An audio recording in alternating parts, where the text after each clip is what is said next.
Hello, Hidden Gems. Are we live? Are we live? Hello, everyone. We are with two very special guests tonight. Thank you, everyone, for joining us tonight. Sisters with us, Celia and Anna LeBaron. They have a story. In fact, some of you might recognize Anna because she has shared her story with Hidden True Crime before. Not only has she shared it before, she didn't realize this, I told her, but she was actually our very first YouTube live interview ever. And I think, Anna, have we come a long way now from Oh my that gosh. time? Yes. That first time was a little bit of a struggle. And look, here we are, just smooth as butter. Right. Yes, I think we started like the first 20 minutes was technical difficulties, and here we are, full circle. Yes, yes. But so thank you, Anna, for being our first guest, and 3 years later coming back and bringing your wonderful dear sister Celia with us, whose story is just as incredible. These two women, you might recognize them if you have watched a new documentary on Hulu. It's called Daughters of the Cult. It's an ABC production. Is that right? ABC News Studio Yes. production on Hulu called Daughters of the Cult, because these two women were raised in a cult.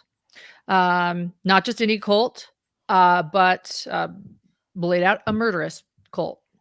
YouTube, don't demonetize me for that, but let's just say what it is.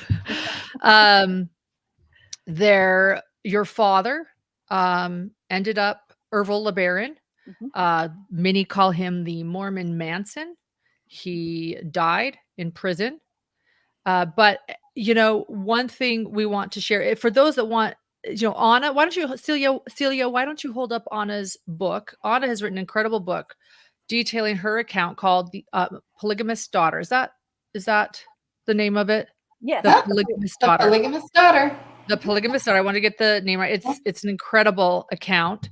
And then these two incredible women joined together to share their harrowing, brave, incredible story on this Hulu documentary that we recommend everyone watching, Daughters of the Cult. We will briefly go over their story so you guys understand it was a polygamist, FLDS, LDS fundamentalist cult. And Anna, do you want to maybe explain it? Do you have the cliff notes of kind of just sharing how you explain it to people when you're like, okay, boom, boom, boom?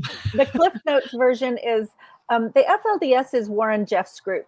And so we want to be very clear that what we were part of was a fundamentalist Mormon cult.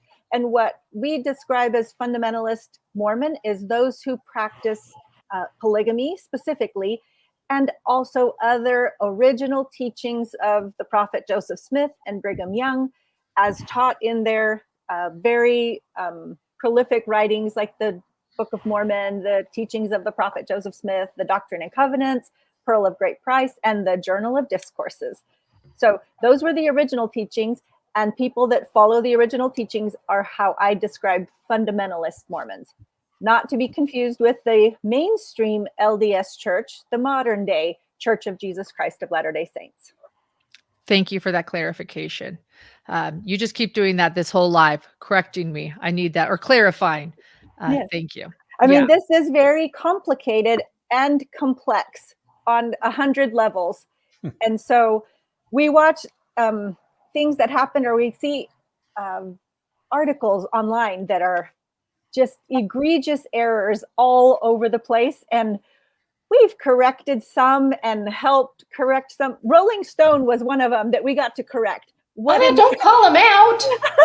No. Oh, you're right. I shouldn't.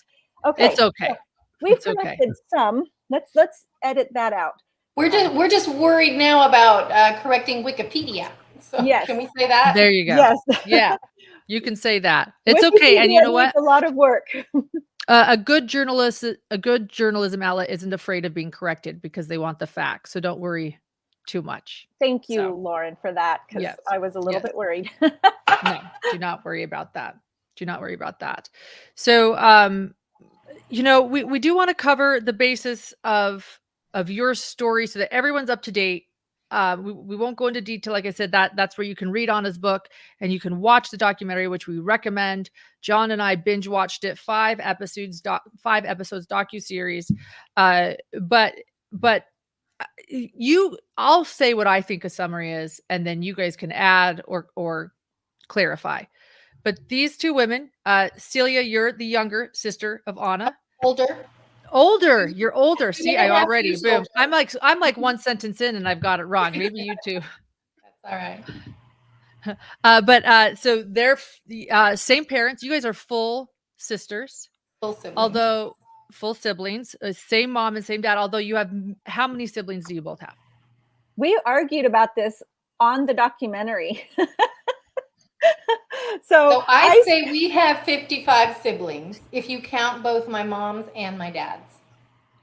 But when I talk about my father's biological children, he had 51 children. Okay. But so, some of them half, but you two some of them half. And then we had also step siblings involved. So depending on how you're counting, if you include all the step siblings that we love, you go up to like in the 65, 66 range. Yeah, as you say in the documentary, you know, polygamous math is hard. Polygamous math is hard. That's what you said in the documentary. I love that line. And Ervil LeBaron, your father, was the leader of this cult. He considered himself a prophet. Is that the word to use? Absolutely. And in the end, he ordered the murders of many, including, you know, many of your family members. And even after his death, many of those murders continued to be carried out years after his death. Or the 4 o'clock murders are what those were called. And it affected all of you, both of you, so much. So I think that's like, Anna, you escaped when you were 13, but then still suffered the remnants of this cult. You were being raised by people who ended up then being murdered. I think, is there anything else you feel like I need to add, John or Anna or Celia, to this sort of basic foundation before we begin? Celia, how old were you when you got out? I was 19 when I finally ran away. Okay. More devout, stayed longer. You were a missionary. Yes, I was very, very devout believer. Yes, I was totally brainwashed. Anna was the rebellious one. Yes. I always say she had a little more spit and vinegar in her. So and thank goodness I did. I'm so proud of her. Like, I really am a little embarrassed it took me so long. Okay. And John, what do you feel? Embarrassed about? I think so. When we talk about, and so one thing we didn't mention is that, right, the documentary said something like 51 to 55 kids, depending on which person you ask, right? But there were roughly like 13 to 14 wives that Ervil had, right? Is that depending on who you ask again? Wikipedia says 13, but we know there was another one, but she didn't last very long. She was just months. I think that she was with our dad and then she ran away. So maybe she shouldn't have to count. I don't know. So I think an interesting way into this for me is, and Lauren, by the way, so just I'll point out that she oversimplified that history tremendously because Joel was the first prophet, right? Like when Joel and Ervil were clashing and we were watching this documentary, you know, and I knew part of this story from our interview with you, Anna, you know, a couple of years ago, but I didn't know all of it. And when they were clashing and then you guys started talking about how Ervil was sort of charismatic and he wanted control, I turned to Lauren and I said, this is not going to go well, right? Like, I knew Joel was going to be in the crosshairs right away. And indeed he was. So a big part of the story is that the siblings clashed over who should be the true prophet, right, of the church of the firstborn of fullness of times. And Ervil didn't want to share, apparently, didn't want to share the throne. So he then had Joel murdered. And so that's really, you know, you've got this sibling clash that kind of begins this story. And then you talked about the 14 wives or the 13 wives and the 51 children. And then there was a quote, and I think this might be, for me, this is maybe the most interesting way into this story. There was a quote, the quote that just floored me.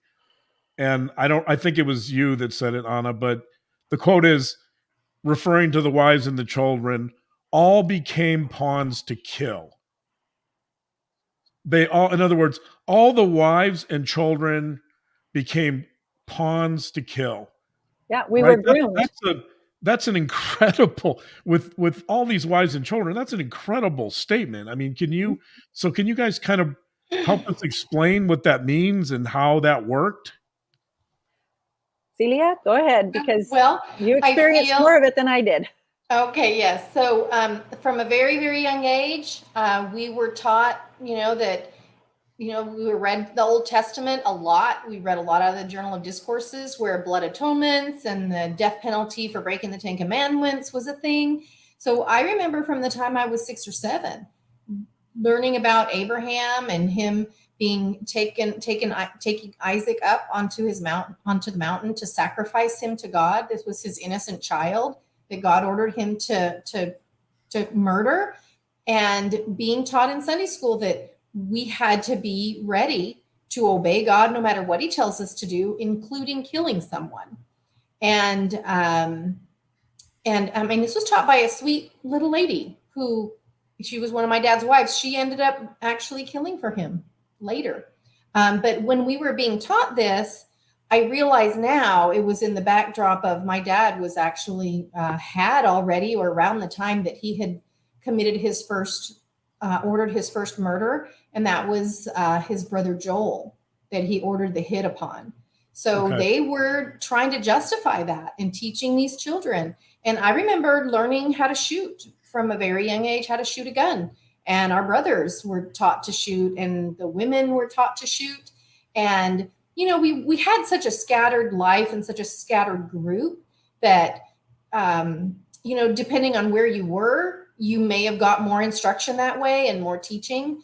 But I mean, I don't think Anna remembers really being drilled or taught to be like a soldier type person. But I absolutely know we were being prepared and groomed for. Well, I do know that at some point we went out in the backyard into a field and shot BB guns and that kind of thing when we were young kids. Right. So guns were something that we were familiar with. And I mean, Hiram tells the story of getting shot, almost going blind because of neglect and the adult supervision that was not happening. He got shot in the eye with a BB gun. Mm-hmm. So, I mean, but it just goes on from there. Those weren't the only things that happened. Those were minor because those were my experiences. And I don't want to speak for my other siblings. I was taken out in the woods and we shot shotguns. I remember shooting clay pigeons out in the field, and it was very much drilled into us. We were taught horrific things about the early Mormon days. Like, we were taught that the Mountain Meadows massacre was like a great thing of people, people serving God and doing what God said. So everything just was real twisted. Like, they really shaped our minds in very twisted ways to see evil, absolute evil, as being good and glorious and for God. So it was a very deep programming. Okay. Right. Thank you for explaining that. And so it appears to me that when Joel and Ervil had this falling out, that's when Ervil started what he called the Church of the Lamb of God. Mm-hmm. And that segment, and so you had Ervilites versus Joelites, right? That's what that's kind of what they called them. But just know that it was Dan and Ervil. Like, most of the pamphlets that my dad wrote had Dan Jordan and Ervil. It was Dan and Ervil that went and established the Church of the Lamb of God. It was not my dad acting alone. And unfortunately, that's not how history has really played it out. I mean, but that is more accurate. Yeah. In the in the history of it, Ervil's name is always brought up and always. And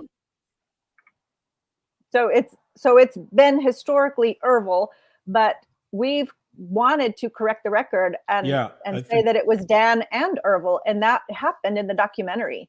We were able to do that. Establish that correction.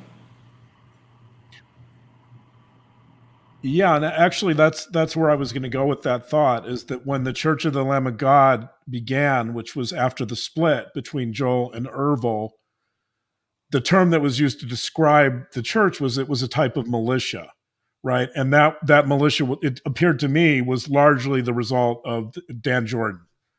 Mm-hmm. That Dan really kind of was responsible for training the soldiers, if that's the right term, or the children and the wives, as you just said, Celia, to learn how to shoot and to make killing a part of their vocabulary. His father teaching his children anything.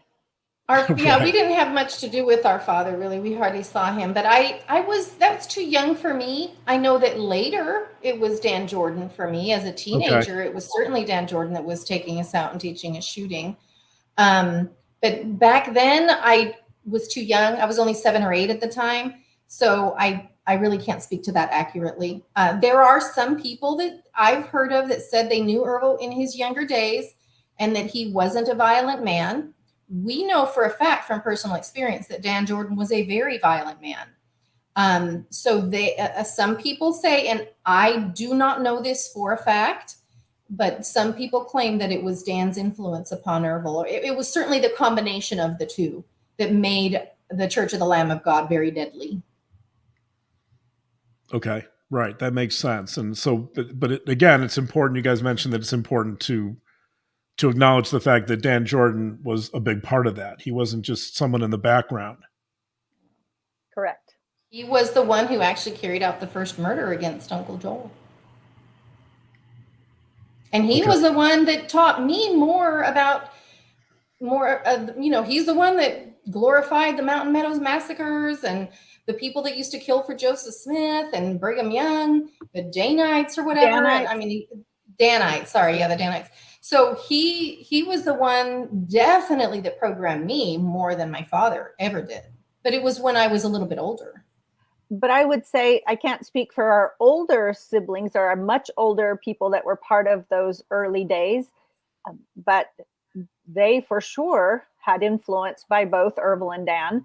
Whereas we younger kids, I was 3 years old when Joel was murdered. And so my experience, is just on the run from the law from then on out.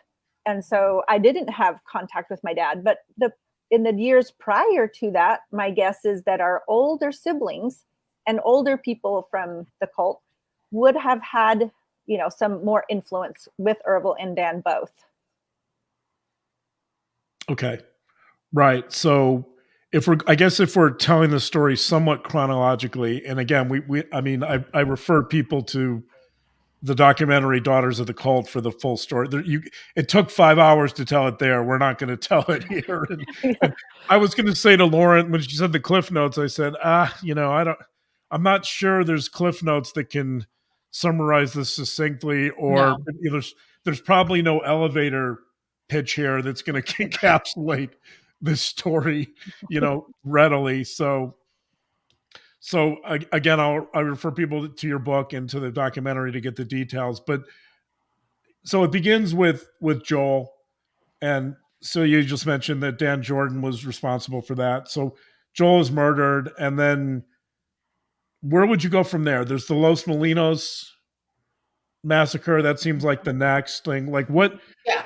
So, in telling the story, where would you take it from here? So after our father had his brother Joel murdered, he expected the whole Church of the Firstborn of the fullness of times to flock to him and accept him as the leader. And that unfortunately is not what, fortunately actually, but that is not what happened. Instead, it fell to his other brother, Verlin.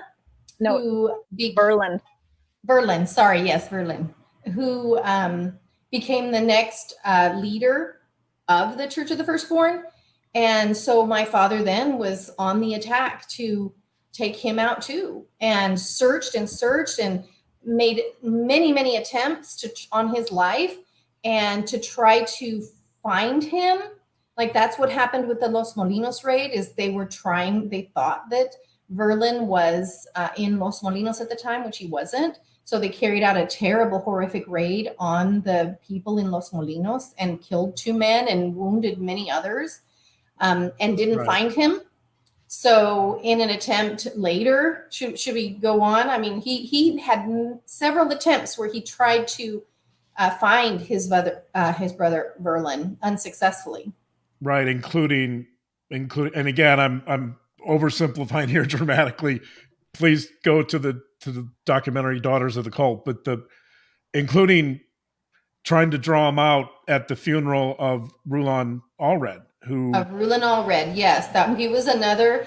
I would call him rival polygamist leader. He had but using the word rival is not an accurate assessment, because Rulon Allred did not consider Ervil a rival. It was Ervil who only considered Rulon a rival. Right. Gotcha. Rulon, by all accounts, was a peaceful, more benevolent leader over a very, very large group of polygamists. Much like Joel was. Right. And so our father called him to repentance and demanded that, he acknowledge Ervil as being the one true prophet on earth, and demanded that he pay tithing to Ervil. And when Rulon refused to do that, that's when my father put a hit on him as well. And not only was he trying to put a hit on him for not, repenting of behaving like a false prophet, according to Ervil, but he also was hoping that when the funeral happened, that they would be able to then take out Verlin, who they were sure would come to the funeral. Right, and fortunately he didn't. I think he was at the funeral. Oh, he was? They aborted the men that were sent to carry that out, saw the police protection surrounding the mourners, and said, we can't do this. It was a suicide mission to try to go in there. There was such a large crowd of people and just so many authorities there to protect, the and rightly so. Right. Thank goodness. And I think that, one of the things that I don't want to get overshadowed by the gruesome stories that we are telling is that there were a lot of victims. Oh yeah. Yeah. We cannot just overshadow that with this gruesome stuff. And in fact, it was, our father caused generational trauma. Like putting that hit on Rulon Allred, I get choked up thinking about it. Like he had a lot of wives, he had a lot of children, and they all then were left without their father, who provided for them. He was a naturopathic doctor, and he provided for all these women and these children, and they were left now without that support. So whenever I come across any family of Rulon or any other victims, I like to give an apology. And this isn't the right place to do it, and it's not even me that's guilty of anything, but I really feel for them, and I recognize that they really suffered, and it was because of our father. And Dan Jordan. And you can see that in the documentary. They talked to several of the children of Rulon, and they're quite emotional and quite impacted by it, even to this day. Yeah. I don't think when we were planning the documentary and working with Sarah Mast at the beginning, we said, please invite any of them that want to come and speak, any of the victims of any of the crimes that happened, so that their stories, if there was any amount of healing that could come from them having their perspective as part of this overarching story, we wanted them to be part of it. And we didn't say, oh, this person or that person. No, we just said, you invite any one of them. We even invited Dan Jordan's own children to be a part, and they declined. but we also they could give his perspective because he didn't treat them as badly as he treated us. Right. And so we wanted this to be as broad a perspective as possible, including the voices of the victims. Right. Which you did. I think you did that, just so you know, in the documentary. Yes. And here too. Thank you. Yeah. And so, again, I'm overlooking a lot of details. Like, we can't tell the story in depth tonight, but just to summarize. So when it gets to this point, and you mentioned the funeral, when it gets to the point of Rouland's funeral, one thing that really struck me was just the immense level of fear surrounding everything. And I was trying to imagine you guys in particular, or our siblings, in this environment where you have this I would imagine you guys can help me understand it, but there's this fear pervading everything. Could you talk a little bit about what that was like? Well, I was in utero when my mother and the Joel and Ervilite, Joel's and Ervil, chasm began.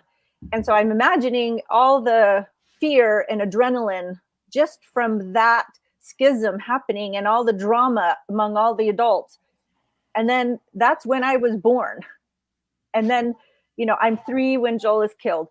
We lived life on the run in fear, and we weren't aware of what was happening because we were little. Some of the adults were, of course, but as children enduring that, we weren't aware of it, but we just knew that the fear was palpable. The anxiety was palpable.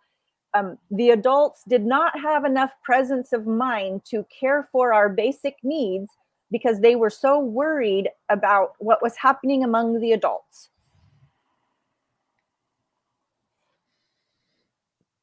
Yeah. I mean, with that kind of fear, did you feel like you were, maybe not when you were younger, but at some point, did you feel like you were sort of looking over your shoulder? As older, we did, but not younger. We were just taught that we were being persecuted because we were God's chosen people.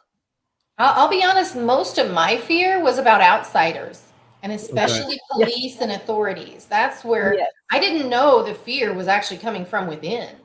We were taught to fear the outside and cling to those on the inside. I mean, they would sit us down and have us practice saying, if there's a policeman that comes, because we were raided multiple times in my life. Right. If the police come and they ask you any questions, your answer to everything is, I don't know. Even if they ask you your name. Are you hungry? I don't know. What's your name? I don't know. Where's your dad? I don't know. Who is your dad? Everything is, I don't know. You're not allowed to know anything. We were taught, which is the definition of a cult, right? To fear outsiders. Yeah, so we were taught to refer to our dad as Tío, which means uncle in Spanish. All the other wives were our aunts, and all the other children were our cousins. So we were taught how to remain undetected by outsiders. And, just when we were out and about, we were not allowed to play outside because they would have 20, kids and 3 women in a 1,400 square foot house. And you couldn't rent a house and say you have a mother and father and 2 children and then have 20 children piled inside. And so we weren't allowed to play outside because that would cause the quote nosy neighbors to, get suspicious and turn us in or call the authorities or anything like that. So it was just fear piled upon fear from us being afraid of the law and the authorities and the FBI. And then I'm imagining, and I've heard and read, Ruth Warner's book, The Sound of Gravel. She was Joel's daughter, who was a nursing infant in the cab of the truck outside of the house where Joel was murdered. So I've heard her stories, and they were raised in abject fear of the Ervilites. So much fear, and rightly so. So much fear all the way around. Yeah. I mean, that comes across very clearly, I think, in the documentary. It was, it almost, at times, it almost felt to me like it was like living in a war zone of sorts. Yes. And constantly moving, constant instability. The rug was pulled out from under us so many times. We just had to that was our normal. Our normal was always moving, and sometimes with almost no notice and no explanation. It was just like, get in the car, we're leaving. Yeah. One of the descriptions that one psychologist who's interviewed our siblings that were part of the KOG used the term child soldiers. Yeah. Right. And I don't think that's overstating it. Yeah. Yeah. I agree. I agree. It was pretty extreme. Very, very extreme. And the amount of suffering that we endured is incalculable. You know, the little ACEs test that you can take, adverse childhood experiences. I scored a 9 out of 10. Okay. Yeah. And there are siblings of ours that are 10 out of 10. Well, one of them is drugs and alcohol. Oh, yeah, so, that's the only one that we tend to miss. Because we were so religious and legalistic and, in some ways, experiencing religious oppression and trauma, we didn't have that one. Right. The one you were able to avoid, drugs and alcohol. I made a list and I sent it to you, Lauren, of the incredible, egregious, harmful things that have happened to us. And can I just go down this list and just so that people have an idea of what we experienced growing up? Now, I didn't experience every single one of these, but collectively as Ervil's children, we did. Just childhood developmental trauma, severe psychological abuse, religious trauma or spiritual abuse, egregious educational neglect, medical, dental, I didn't get glasses until I was in 6th grade, ophthalmology neglect, child slave labor, financial abuse, starvation, food insecurity, severe isolation from societal influences, severe familial isolation, meaning our little family was isolated from everybody else in our family. Severe familial isolation. I just read that one. Severe brainwashing. We were groomed to accept and become polygamists, and then be groomed to become, I call it hit children, because hit men and hit women does not work. These were children. These were minors, not men and women doing these things. So hit children, because again, child soldiers is not too strong of a word. Orphan soldiers, Jennifer LeBaron, thank you. Jennifer LeBaron is saying child soldiers is exactly what it is, or orphan soldiers. Thank you, Jenny. This is our sister, by the way. Okay. Yeah, thanks for that comment. I assume some relation. Yeah. So when you talk about all of that, I think one thing that really stood out from this documentary was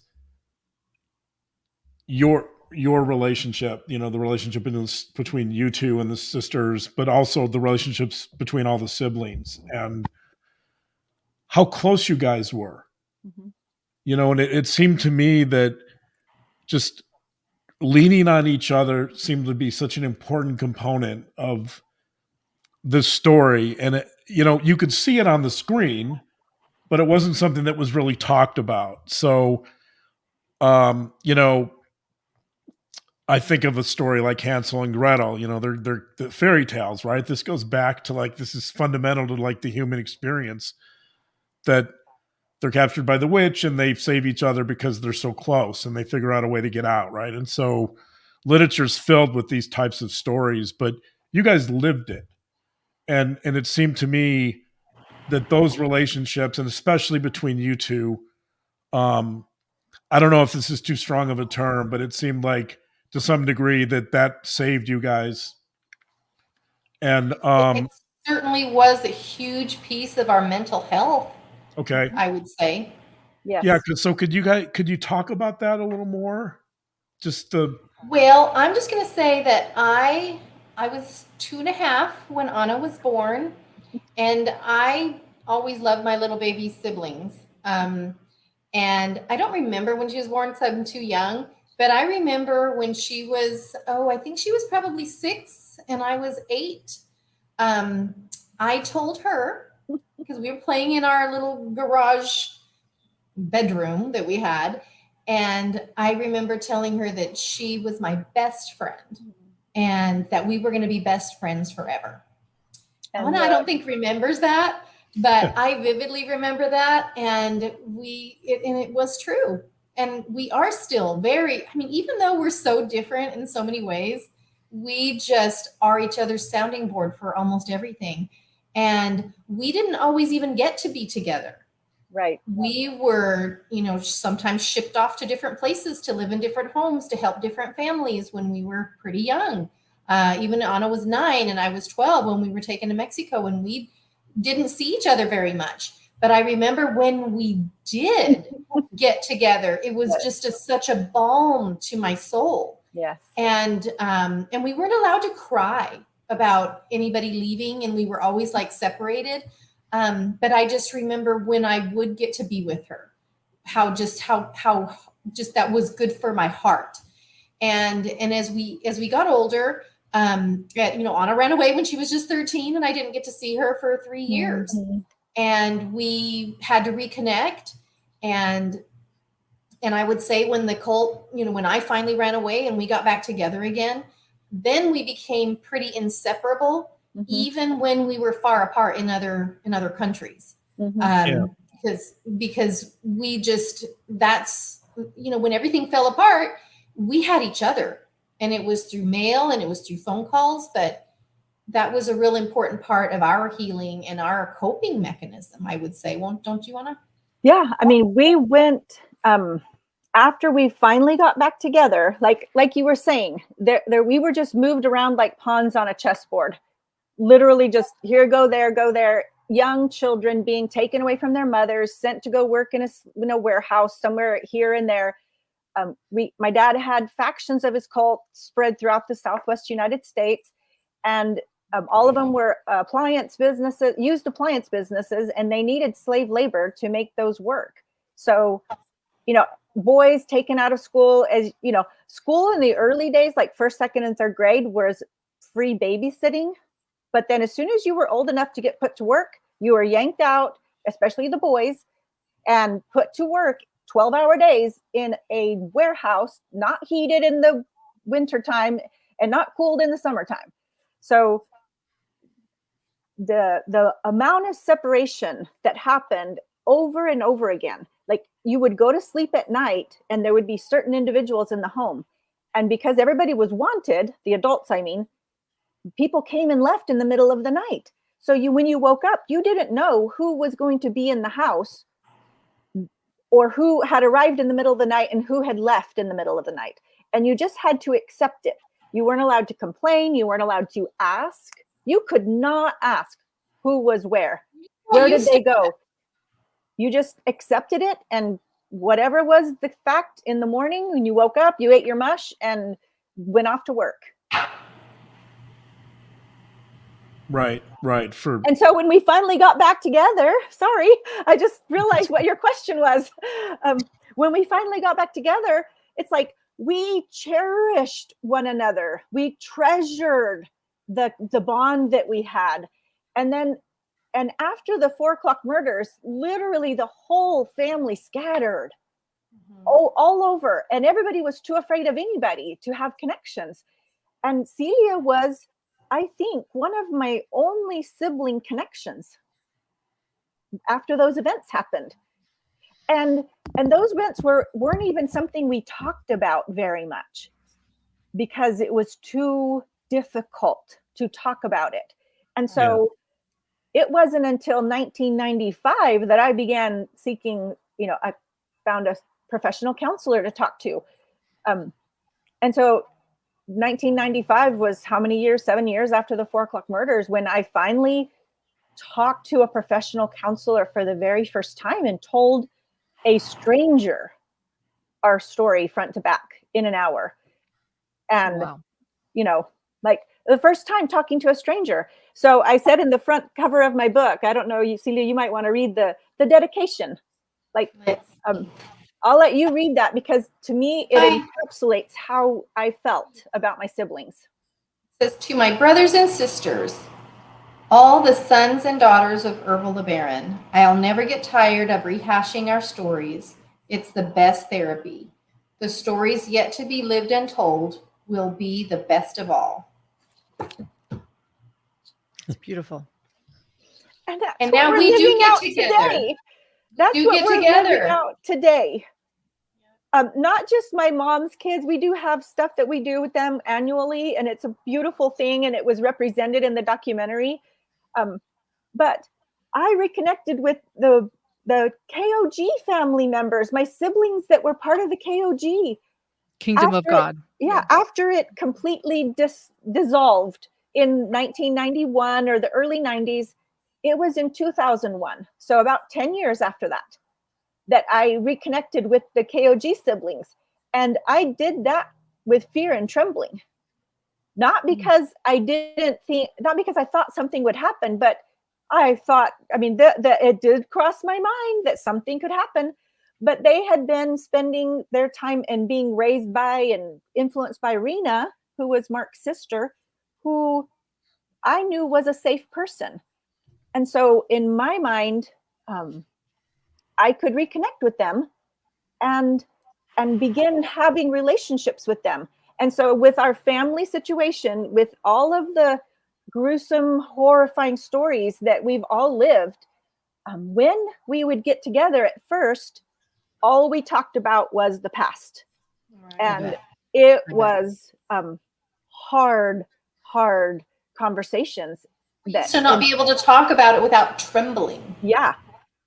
Even when I would talk to like a good friend over dinner at a restaurant, I would have to sit there holding myself just tight, but under the table, pulling everything in as tight as I can. And I would be shaking, and I'm trying to stop shaking, and I do not understand what's happening.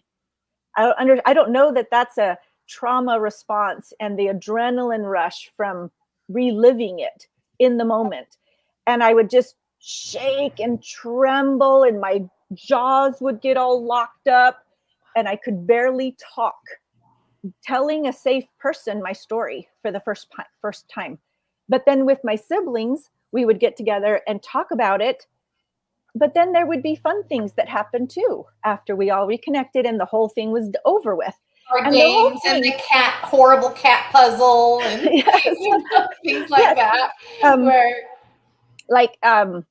the whole thing has been over for 30 years. And there, you cannot put a finer point on that. And they failed to do that in the documentary. We so wanted that to be part of it, for people to know that it's been over for 30 years, 30 plus years. But I reconnected with them, and our first conversations were all very difficult, very hard conversations, because I lived my life in fear of them starting from, in 1988. I mean, maybe a little earlier than that. But afterwards, we would get together again, and then again, and then again. And then pretty soon we're playing spades, and, my youngest daughter is knocking over my brother's beer, and, he's making a big deal about it, just playfully with her. And so my kids and I are talking about that, looking forward to the next time we get to go visit. And, the next time it happens again, and so now my daughter has that story as part of her core memories, and good core memories, and good things that we're creating for not just the children of Ervil LeBaron, but the grandchildren, who are now a big part of our lives, of course. And being able to have all of this good stuff happening in the midst of also having very difficult conversations with one another about the things that happened. And I didn't understand most of it. when I reconnected with them. And it's been a very long, how many years now? 23 years of loving and caring about my siblings. And getting to learn what they actually went through, which was way worse than anything we experienced, even though what we experienced was horrible. Right. I mean, I tell people, I'm so glad that I was the child of Ervil LeBaron that wrote her book first, because once any of my other siblings start writing theirs, people are going to read mine and go, what did you have to complain about? And that's not to minimize my suffering at all. I know that's a psychological thing that people do to cope. I'm not minimizing my suffering at all. I will talk about it all day long to anybody who will listen, how much I have suffered. But I'm just saying, most of them suffered more. Just a quick clarification here. When you say that it's been over for over 30 years, how are you defining over? Do you see the cult ending with the 4 o'clock murders, or no. when the KOG disbands? Let me tell you how it ended. Okay. Two of my brothers that were part of the KOG, both doing different things. And again, I wasn't part of that, so I might get some of the details wrong. Okay. And so I've heard these stories, so I'm retelling them from that perspective. Jenny can correct me if I'm wrong. But two of our brothers who were part of the KOG, they were children. Right. I mean, they had their Ervil's teenage children who were now the grand patriarchs at 17 years old. Okay. Traumatized, brutalized children, developmentally stunted children being put in charge. Okay. So two of them get enough distance from the things that had happened to think clearly about what's happening. And one of them specifically said, we're not doing this anymore. This has to end here. And so I'm telling Aaron's story, basically. He's also serving time in prison right now because of the things that happened. But he told everybody, we're going to not study these books anymore. We're going to get a GED. Oh, I don't think he said it, though. I think he was trying to do it very carefully so that he wouldn't get executed. He didn't want to be blood atoned. So he was in charge. So instead of teaching every Sunday, teaching scripture and religion, he got GED books and started having everybody study the GED books. And from my understanding, from what I've heard, he started going to other churches because he wasn't believing any of this anymore. Mm-hmm. And he didn't know what the truth was. So he was investigating different churches. But again, not teaching any more scripture, not teaching any more religion on Sundays. He was trying to get them their educations. And just to clarify I don't think we made clear the origins of the KOG. So the KOG, Kingdom of God, KOG begins roughly around 1981 after our father died. Mm-hmm. Right. And he died. So your father dies in prison. Well, it was around the time. It was before our father died. Because our father references it. So in his writings. So it was before. What happened was he totally lost his mind when he went to prison and was convicted. He went off the deep end. He was always mentally ill, I'm certain. But in prison, it really took its toll. And he began just all these writings and all these quote unquote revelations and all these orders that he was giving out. And because his writings were so incoherent and didn't make sense and were so violent and just horrific, none of his adult followers really wanted to follow them. They're like, okay, so they had to accept that he was mentally ill and could not be followed anymore. The only people he could get to actually do his bidding anymore were his young children that were super brainwashed, and they had this certain group of them that didn't have proper adult supervision over them. And so these doctrines and these revelations, not doctrines really, but these revelations and these orders were given to them. And they were the only ones that would listen to him or even thought that they could be true. Everybody else was like distancing themselves from Ervil, which was putting them all on hit lists. Ervil was like, oh, you won't obey me. You won't come and shoot me out of this prison. You won't, do exactly what I say. Then you're on the hit list. And a wife wanted to divorce him and she's on the hit list. Like everybody was put on the hit list that would not follow him exactly. So these young teenagers who had been brainwashed and brutalized their whole lives, they were the ones that took these revelations and said, okay, well, this is what we have to do. And that was those writings and those rantings that he had were called the Book of the New Covenant. And that's what it later became called. And it was those KOG siblings that felt like they're the ones that had to carry it out. They felt forced to do it. Like So I have something from Jennifer that I'm going to read that she sent to me before, and I just forgot that I had it until just now. Jennifer LeBaron. Yes, about our brother Aaron, who's currently in prison. And it's a little bit long, but I'm just going to read it verbatim because I want to say it correctly. Okay. Because I tell people, and I don't want to speak for my siblings, especially the ones in the KOG, but I will speak up for them. Okay. So Aaron was severely abused as a child and forced to be a child soldier. He was very close to his mother, who was murdered by the cult when he was 13. At 15, Aaron was put under the blood covenant of secrecy and forced to be the keeper of the doctrine. At 19, he was forced to be the leader of the cult against his desires for himself. He never wanted to be the leader. By the age of 23, however, while living in Mexico in 1991, he began to secretly question the doctrine of the cult and went to many different churches looking for answers. He also began secretly seeing a therapist. He then stopped teaching the younger siblings from religious books and ordered GED books from the US instead that he encouraged us to study. He strongly urged us to pursue education. He stepped down from any authority and power over his siblings and encouraged us to go live our own lives however we wanted to, and told us to keep all the money we had worked for ourselves and earned. Now she's coming. Hold on. Sorry. Okay. He also encouraged us to register with the government to start paying taxes, and he showed us how to do it.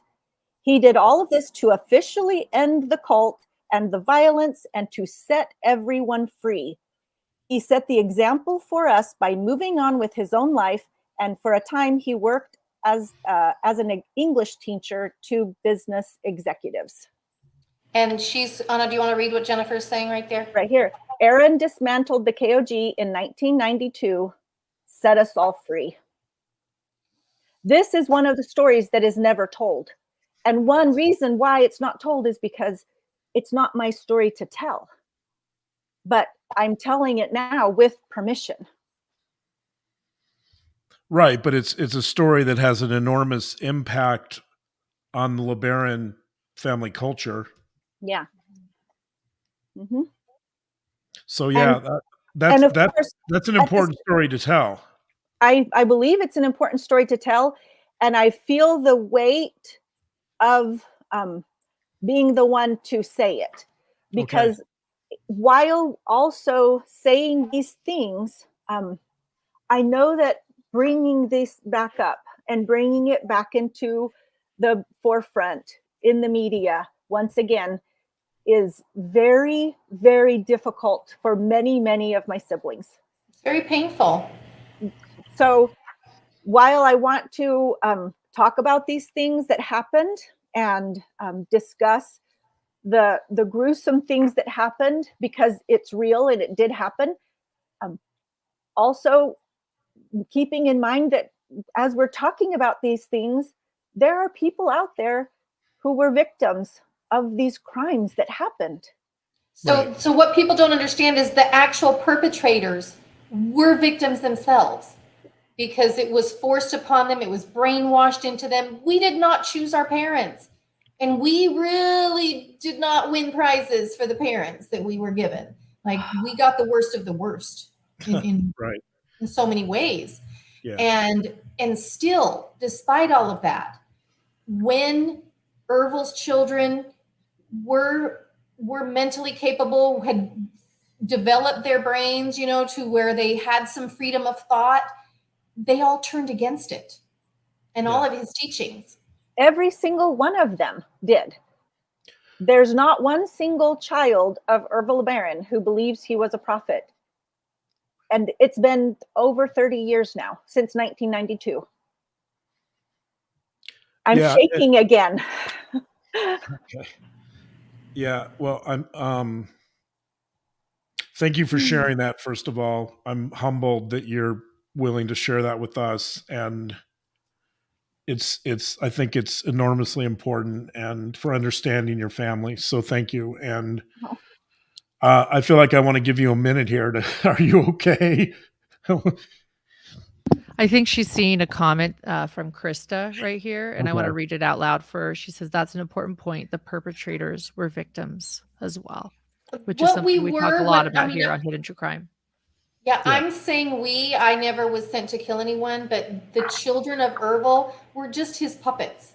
His children followers were just doing his bidding out of pure fear and brainwashing. It was never in their hearts to commit any of these horrible crimes. And they were wrong. And the perpetrators that are guilty are in the grave. That was Ervil and Dan Jordan. And I think Rena, and again, our listeners might have to go to the documentary to know who Rena is, but Rena Chenoweth, who is believed to be the trigger person who killed Rulon Allred. She was the trigger person for Rulon Allred. She was. Rulon. She wasn't convicted of that, but no. But one of the elements of that crime that, again, getting back to when I first threw out this idea that all the wives and children became pawns to kill, one of the reasons apparently Ervil sent Rena and Ramona to commit that crime was because, as one of the police officers said, quote, "We didn't expect women and children to murder." Yeah. Right. And Rena was groomed from the age of 12. And she was forced into marriage at 16 to Ervil. That she did not want, against her will, And just like we talked about in the documentary, people did these things against their will because it was either kill or be killed in most cases. I mean, you had to obey. If you went against our father, you risked your own blood atonement. And that was very real fear. And anybody that whispered even a single doubt could be blood atoned. Oh, like if you were trying to pack your bags or you were trying to ease out the door, Dean Vest is a good example of that. He was ready to get out, and he ended up blood atoned. I want to point this out. Go ahead. No, go ahead. Finish. No, you go ahead. I was going to say Anna escaped at 13. I was just going to point out what you were saying, Celia, go ahead. I wouldn't say Anna was afraid of being blood atoned. I didn't know it was happening. She was not threatened to be blood atoned. She was just a child who didn't know anything about anything. It was the grown-ups who left, who knew about happenings in the cult, who could go tell and talk and testify against people. Those were the ones that were, yes, but thank you for helping me clarify that. Anna, even when I left, I wasn't afraid of any blood atonement for myself. I was afraid of it. I was not a threat because I didn't know anything. I didn't find out about any of the murders until years later. I was 17, 18, something like that. But even then, you didn't have any firsthand knowledge of anything. You weren't part of any planning or part of any. I read a book that I found in Lillian's things called The Prophet of Blood. Yeah. So she wouldn't have had anything to testify or anything. There are many actually newbies here asking what exactly the definition of blood atone means. Can you define that again? So the early teachings of Brigham Young mostly, but also, other prophets of the original LDS church, there was a doctrine called blood atonement. And what that means is there are some sins that the blood of Christ can't cover. So you have to atone for that sin with the shedding of your own blood. So basically, it's a backwards way of helping someone, because if they commit the unpardonable sin and they're going to spend all eternity in outer darkness, the only way to rescue them from that is to kill them, so that they have at least a chance of going to the telestial level. Celia, help me out here. Just getting into, not suffering outer darkness, for the rest of their eternal life. So it's a backwards way of helping someone. That's how twisted the teachings were, and that's how our brains were twisted and scrambled from the time we were very, very young, to where it was like, it's something beneficial to this person. Thank you for right, and we'll touch on this later, maybe if we have time. But when you say that, it reminds me completely of the Daybell case. But yeah, we'll get to that, everyone. More on that later. Yeah, let's not. Oh my gosh, your listeners are Daybell experts, and I'm sure that they're making connections. But we can explore that in a bit. Yes, they are. Yeah, we will explore that in a bit. Exactly. I mean, I became a Daybell expert because of you guys. So, well, yes. You lived a version of it. The one mighty and strong. It's like it's a big problem in the Mormon teachings. Yes, it is. So thinking of blood atonement, then would it be fair to say that Rena? I mean, I know you guys aren't Rena, but do you feel like she probably had that fear? I would imagine. 100%. Definitely. Yeah. Definitely. She was worried that if she wouldn't do it, she might get axed herself. So there was no choice. If you're sent to do it, you really have to do it.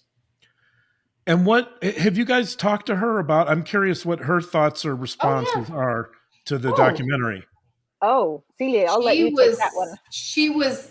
So let me just say, we watched the first, the second, and third episode, and we're like, oh, good. They're getting the story right. They're saying it the way we want it. And when they got to the fourth episode, where they did talk about the KOG, and they didn't really they didn't have 18 episodes. They had 5.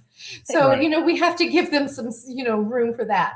But when they left it, with the not clarifying that we were reconnected with the KOGers, and they were safe people and they were good people that had just been traumatized and abused and were also victims, severely victims, even though, yes, some of them were perpetrators. They were victimized too, to put them in the position to be perpetrators. And anyway, I think I lost my train of thought. Rena, you were talking to Rena about. So after we watched all the episodes, Anna and I together, she actually flew here and we sat on the couch literally trembling, watching them. Like, what did we do? What have we done? But we were a little bit, disappointed with the third episode, the way it ended with the KOG. And okay, let's be honest. Let's be honest. We said a lot of swears. Yeah, we did. We like honesty here. And then we spoke to Rena after she watched all the episodes, and it was like the next day.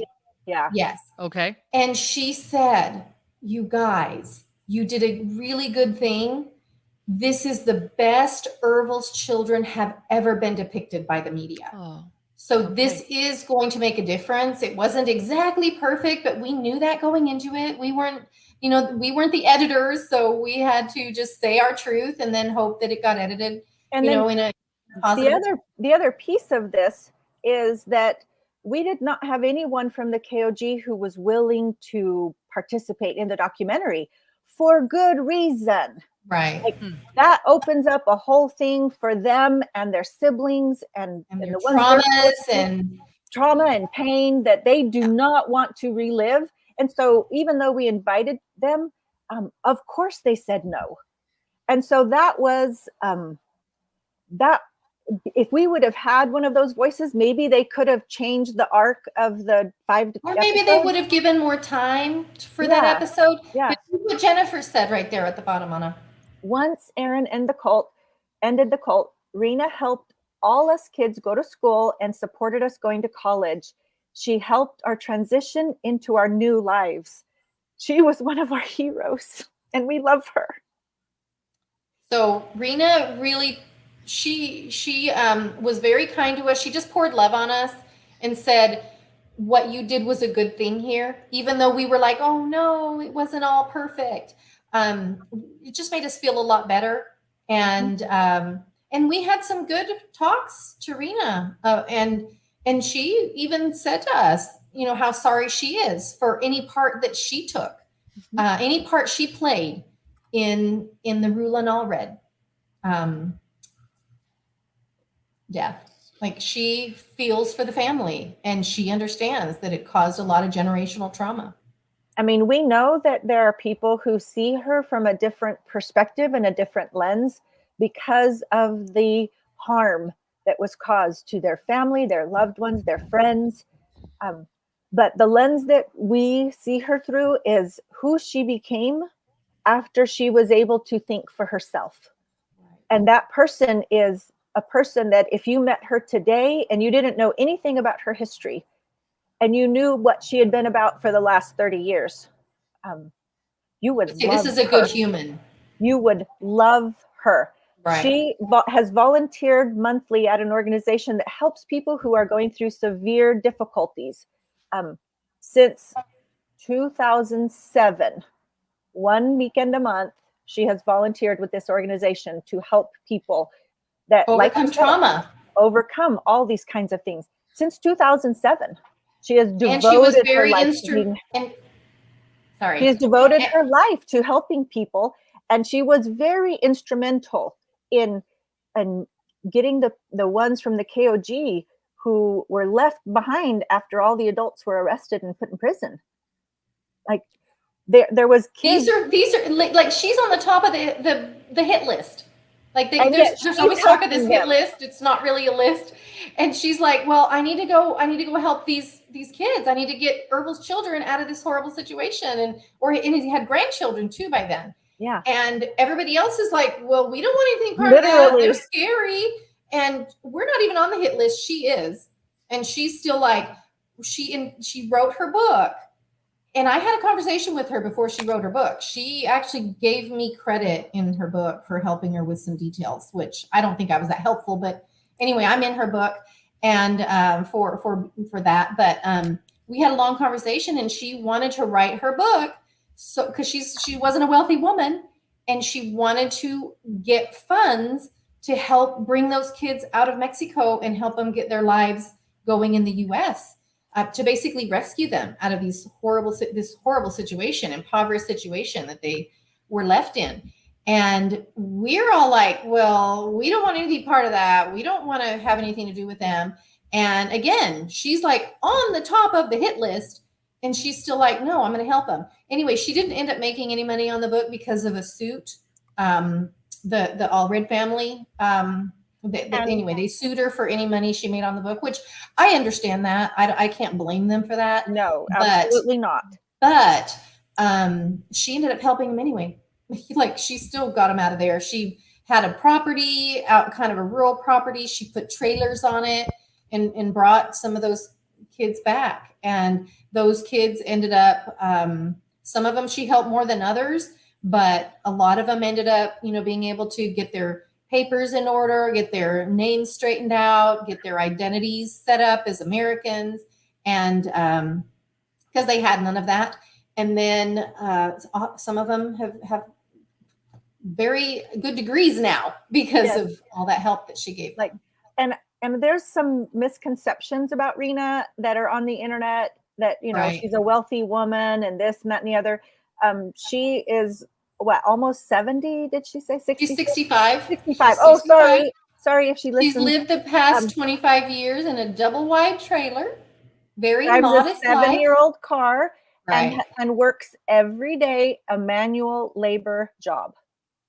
So the internet is leading us. You read on the internet is not true. Now, goodness. So this property that she had, that she, was from this rural area where she put the trailers on her own. Celia, I don't think we need to go into that. Okay. Honestly. So let me just mention here then my thought about that. One thing you're really helping us with here is pointing out some of the untold stories that did not make it into the documentary, obviously, because they probably didn't have time, but this idea that I really appreciate that you're putting forth is that people that have committed heinous crimes are capable of tremendous transformations. Yes. Yes. Oh my Thank gosh. you. Yes. That's exactly what we're trying to say. As soon as they get unbrainwashed and their brains get fully developed and they have a moment, have a time away to think for themselves, then they realize the truth and they're like, they were sincere in following, and now they're sincere in following what is actually good and right. When I ran away from the cult, I was 19 years old. I fully still believed everything. I ran away because there was terrible abuses happening that I couldn't bear anymore. And I wasn't faithful enough. I couldn't. So I just couldn't take it anymore. But when I left, it took me probably a couple of years after running away that I finally was able to think enough and process enough to say, oh my gosh, that was all really, really bad, wasn't it? Like, I don't think I used the word cult even then. I don't know. It's hard. But it's a long, arduous process to get unbrainwashed.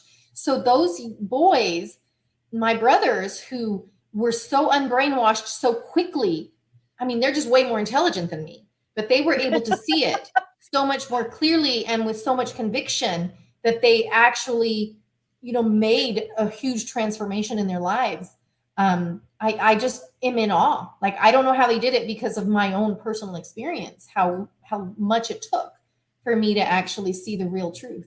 One of the things that I think about is, the harder you have to push a spring down and hold it there, the farther it's going to go once it's unloaded, and, some of our siblings have far surpassed anything that I could have imagined. One of our brothers has a PhD in electrical engineering that was part of the KOG. Another one has a master's degree in PhD. No, he has a master's. No, PhD. He's a doctor. You're talking about. Sorry, you're talking about a different brother. Yes. I know who you're talking about now. When he gets mail, it's doctor. Okay, I've seen it.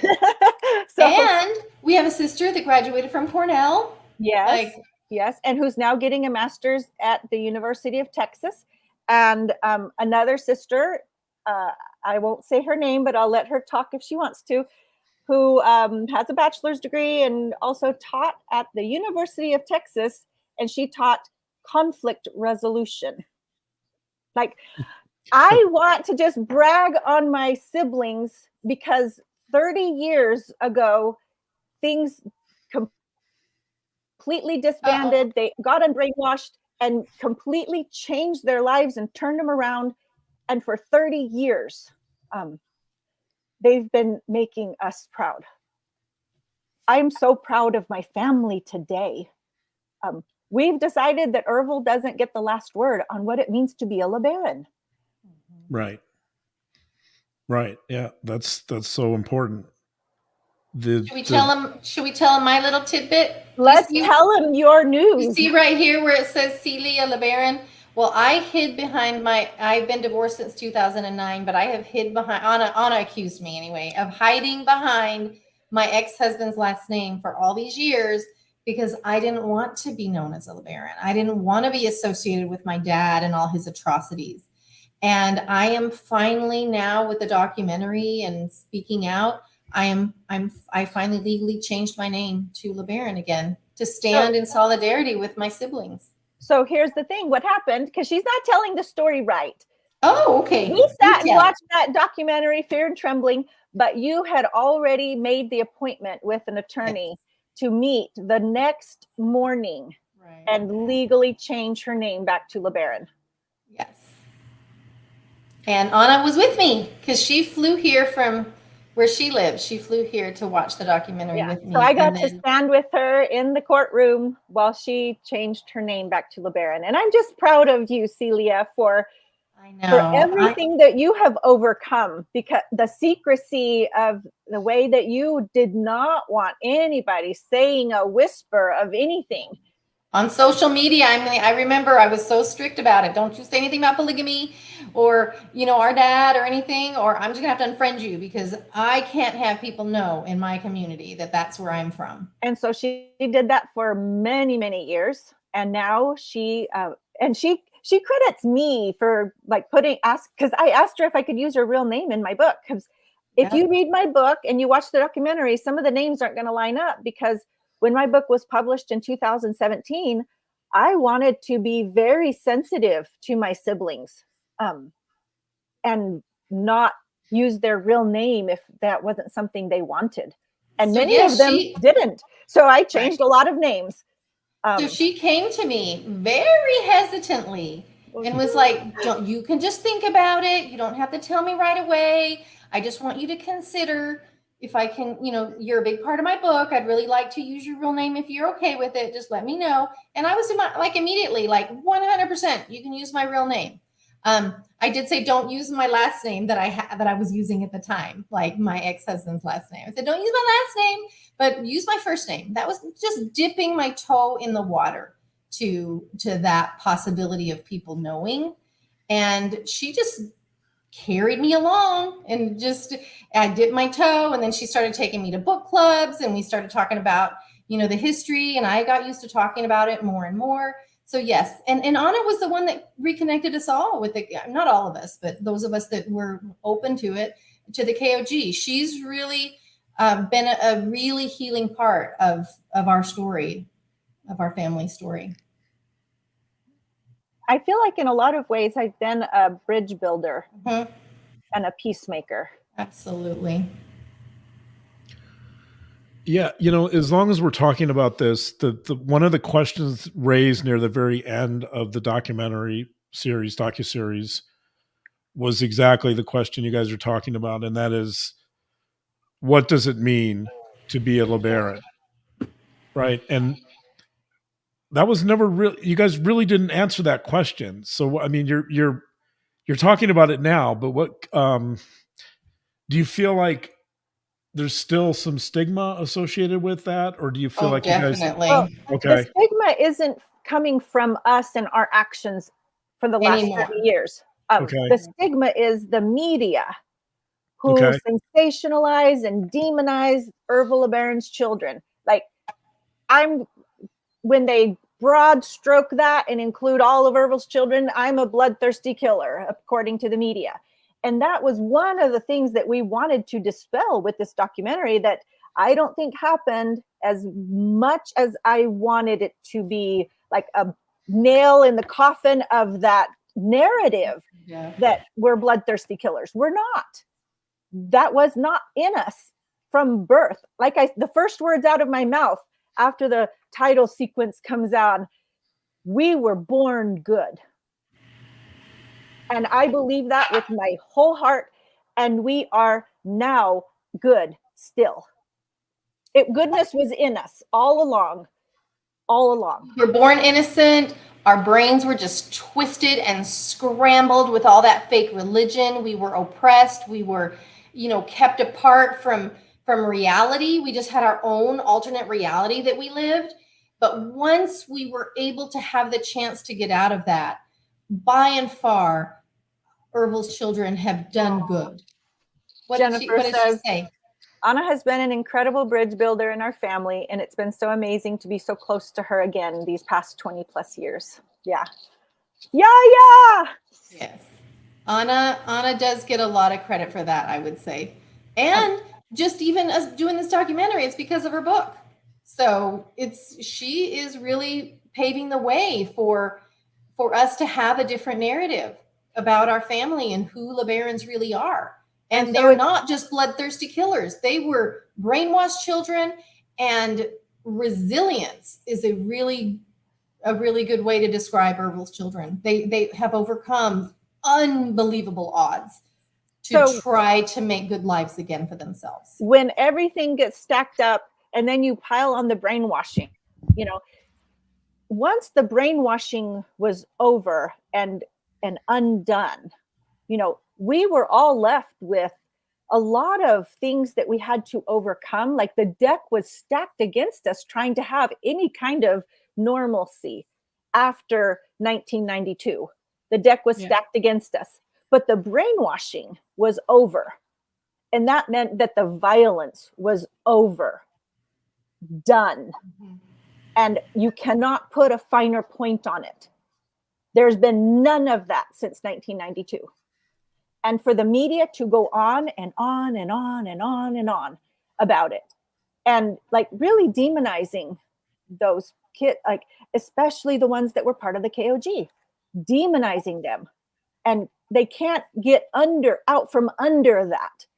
And every time something happens and a LeBaron is in the news, whether it has anything to do with the cult or not, all of that gets dragged back up and rehashed in ways that are not productive, that are not reconciliatory, that are not good, that cause more fear in the hearts of people. And if we don't accomplish anything else with this interview right here, I want the fear to be dispelled, that anyone who has ever lived afraid of Ervil's children, they do not have to be afraid anymore, and have not had a need to be afraid since 1992. But they may not have known that, but they can know. Is this a good time? Is this a good time to talk about the Book of the New Covenant and how people keep saying, oh, but someone could pick that book back up and start carrying out, more of these blood atonements that Ervil ordered? I wonder if now is the right time to talk about what that book really entails and how likely that is to ever happen. But before we do that, we just need to say it's not a book. It's not. It's not a book that's been the published. Compilation of a bunch of weird revelations. Well, let's stop right now. A lot of people haven't seen the documentary, and a lot of people don't know your story. So let's actually maybe explain what the Book of the Covenant is before we continue, because what you'll say won't even make sense. Yes. So do you want to, or shall I? You go ahead, Celia. Okay. So when our father, went off the deep end after he was finally convicted, and he, I guess, felt like, God abandoned him. I don't know. He lost control of everything. He lost mental control completely. He had a psychotic he lost control of the people that were outside of the prison. Well, yes. So he writing of revelation upon revelation upon revelation to the firstborners, to Ronald Reagan, to each one of his children, to his wives, to each follower. Like, he went on this just a streak of writing, and it was not coherent. It didn't make a lot of sense. There were things in each revelation.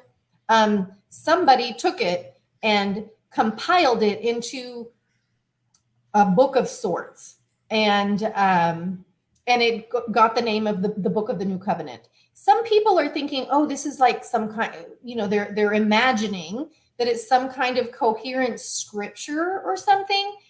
It isn't.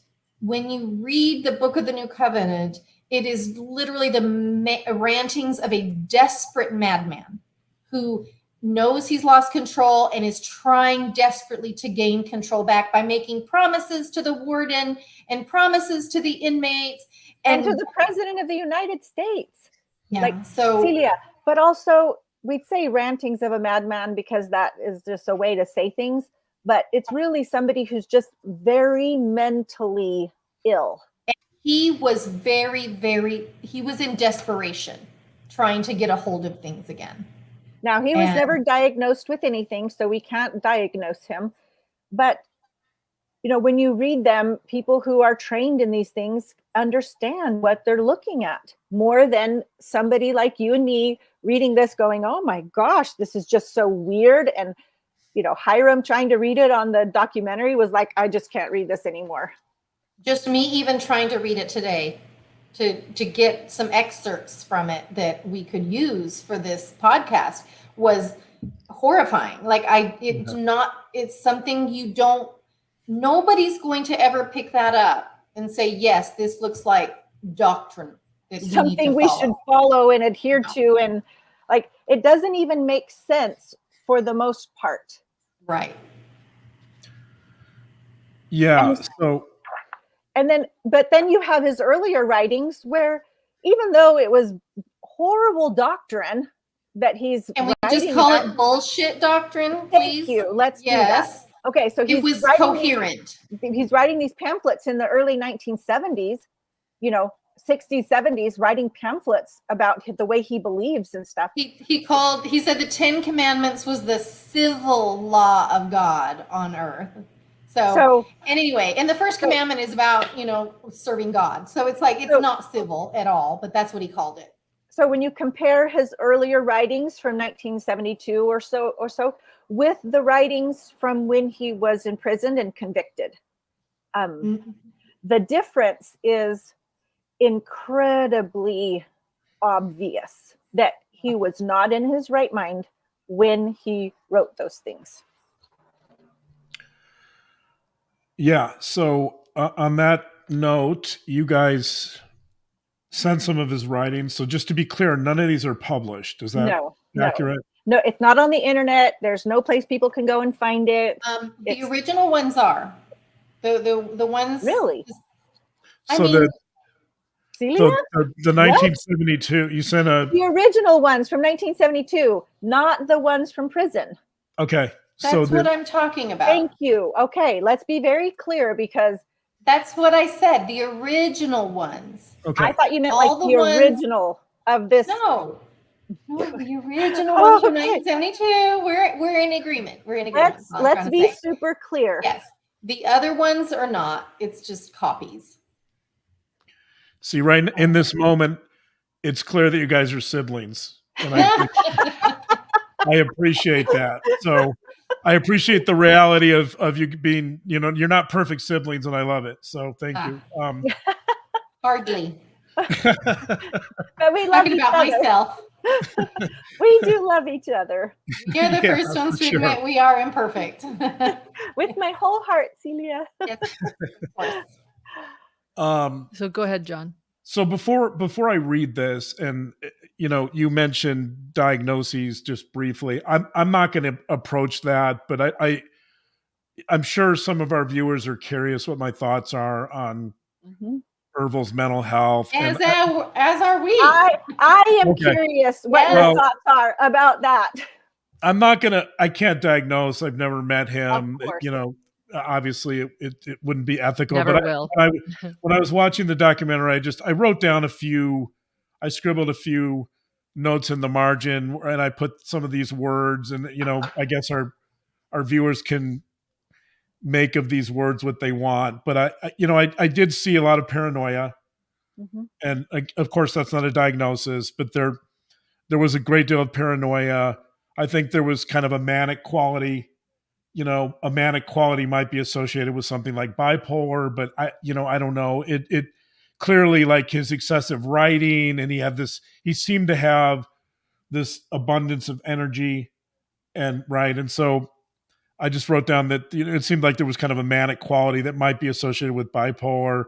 At times his grasp on reality seemed a little tenuous. So I wrote down psychosis with a question mark. Like there might have been some times where he tended to exhibit some psychotic features, but I don't know for sure.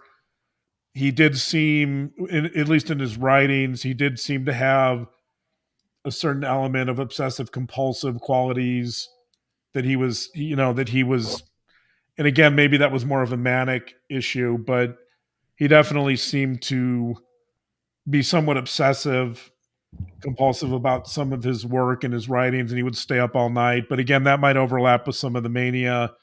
And then, obviously probably the biggest one is that and I don't know, I'm sure this is the most obvious, but there was so much grandiosity and so much narcissism in terms of, being a prophet, being the president of the United States, that, so I think the grandiosity in particular was just off the charts. But that's not a diagnosis. Those are just some thoughts. So do you guys see some of those qualities? Right. Will you tell us, because I don't know if that's been made clear, like you're an actual, you're a decreed psychologist, right? Can you tell us more about that? Yeah. Licensed forensic psychologist. Okay. So and can you explain what you do for a living? so that people understand more of why, especially why we wanted to have this conversation with you specifically? So I've done a lot of clinical work over the course of my career, but in the last decade or so, I've done more forensic work, which means going into jails and prisons and assessing felons and inmates for sentencing, for risk for the community, for mental health issues, right? My job, generally speaking, is to evaluate prisoners, inmates, felons for various placements in the community or sentencing or, just a number of different things. Mm-hmm. So it's your expertise. So this is your expertise. You are an expert. Yeah, right. He is a criminal psychologist. He assesses criminals for a living. Thank you. Right. So somebody like Ervil would be, definitely trying to understand somebody like Ervil would be hopefully in my wheelhouse. Yes. He's pretty extreme, but I'm presently involved in a couple of murder cases, and every murder case is extreme. So, there's going to be similarities among many criminals. Yeah. So thank you for that. Because this is the fact that that's your expertise is the reason why we wanted to have this conversation specifically with you and Lauren. Thank you. Well, we appreciate it. I mean, I've watched your work and I've watched what you've done for years now. And I've always appreciated how you didn't just come off and talk about even Chad Daybell. You read the books and you inferred things, and, how you treated that with such compassion, even though we want justice for Tylee and JJ and Tammy Daybell and the others that, so even those two things, the fact that you were able to have those conversations with us, the viewers, and give us perspectives that we wouldn't have normally thought about the motives and the way that he got to the place where he did the things that he did. And that has been something that I have appreciated about you all these years, and why I trusted you guys to have this conversation with. Thank you.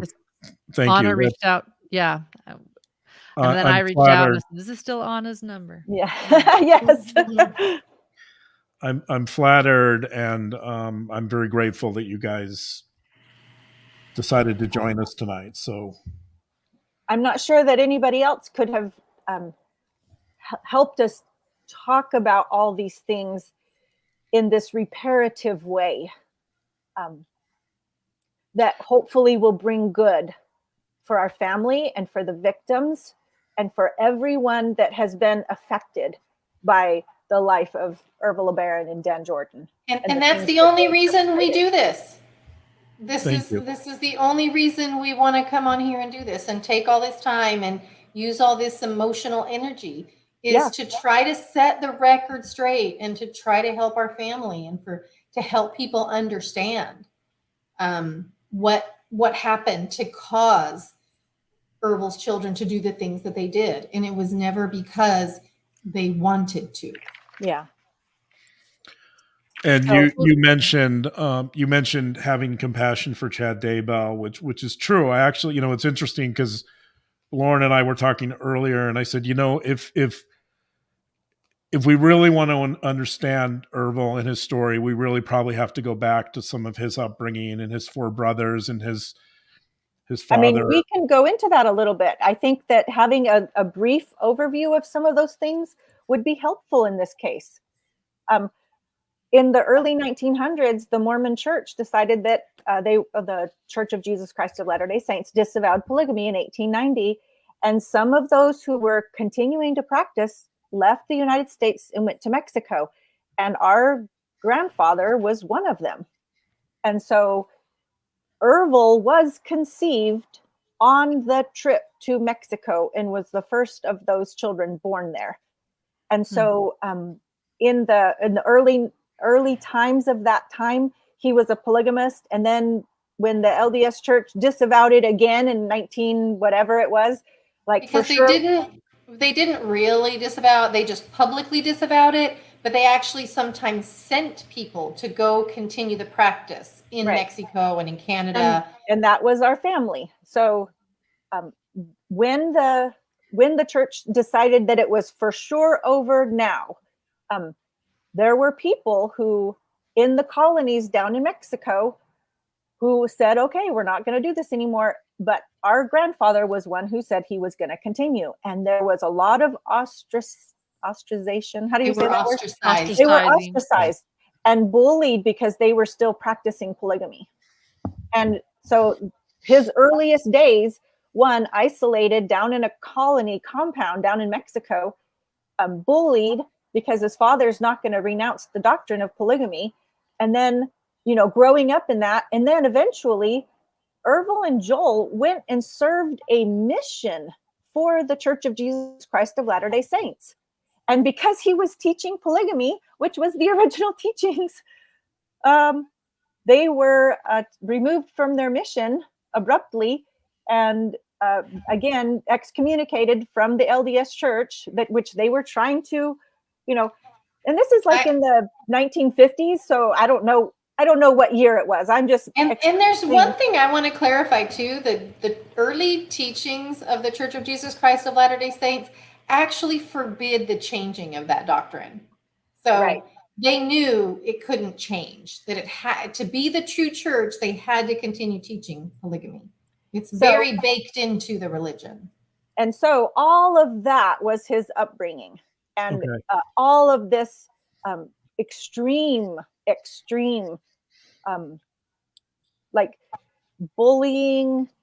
Well, and they had a lot of poverty too. There was poverty involved. Poverty, for sure. He suffered too. It wasn't good for his mental health, I'm sure. And then eventually the grandfather goes and starts his own colony, the LeBaron colony, where I was born. And, and so there's now even more isolation, even more of that doctrine and teaching. And, we have to be the ones and we're the persecuted ones. And, that persecution complex.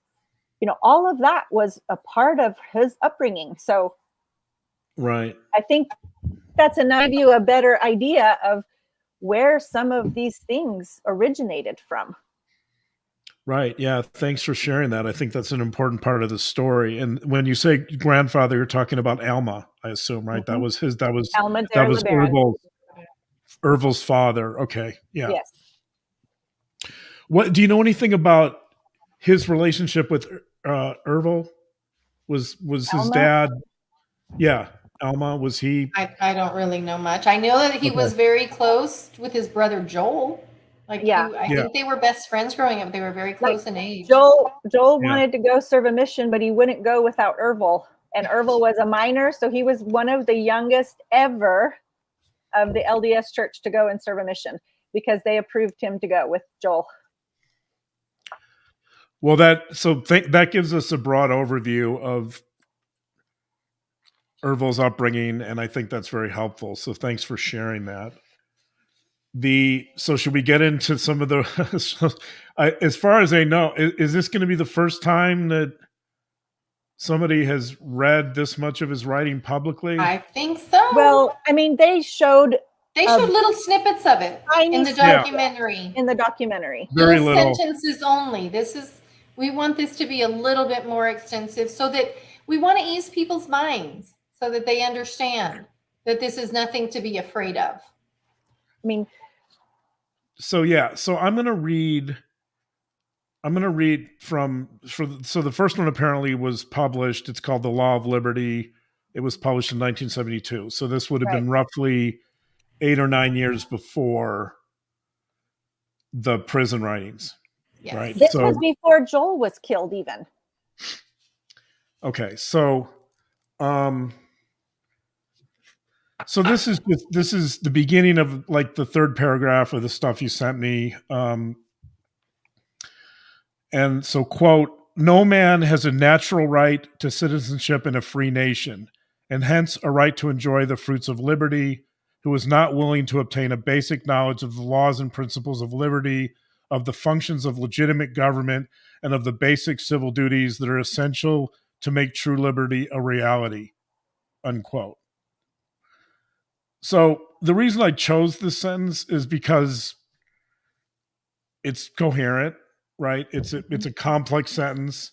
I mean, it's taken out of context, so you kind of have to read some of the other stuff. I mean, it's certainly not, if you're making an argument about liberty and freedom and all that stuff, it's not exactly the most philosophically, sound argument, but that's not why I'm reading. I'm reading it to show that his sentence structure is complex, right? It's coherent.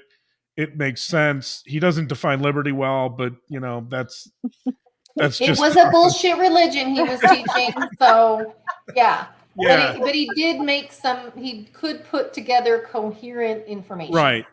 So that's 1972, right? I mean, that's not so for those of our viewers out there who know a little bit about philosophy, that is not John Stuart Mill, the British philosopher who wrote about liberty. But it is a well-written sentence. It's complex. It shows a certain level of complexity and intelligence and coherence, and that's 1972. This is 1981. This is when Ervil is in prison doing what you guys described as rantings. The interesting thing about what I'm going to read here is, I mean, the listeners, our viewers can make their own assessment, but they'll notice immediately the tone is so different. But the interesting thing about this passage I'm going to read is there's a certain poetic quality here that's lacking in some of his earlier writing, and I don't think that's intentional. I think it's just because he's just kind of spewing everything on the page, right? But I mean, there are moments in this writing. It's a little out there, but there are moments that are interesting. You say a little. Well, let's see which part he chose to read. All right, so here we go. I'm going to read two paragraphs here. So again, for those just joining, this is Ervil LeBaron's writings, maybe some of the most that's ever been read online. We won't be publishing these because who wants to publish Ervil LeBaron's writings anymore? We don't, but we are going to assess them here tonight. When I talked to you about this, I asked you to please destroy what I sent to you once we're finished with this. Yeah, these will not be these will not be published anywhere. Mm-hmm. Thank you. Exactly. I think so on that issue, I don't think that these paragraphs are anything that someone could take up and create a new religion with. I think they're more about an insight into Ervil LeBaron than anything else. So that was my purpose. So bear with me for a moment. This is two paragraphs, and I think I need to read both to get this. But so, quote, "For this is the end of times of the Gentiles, the end of the power and of the glory of the apostates in my fallen and corrupted kingdom.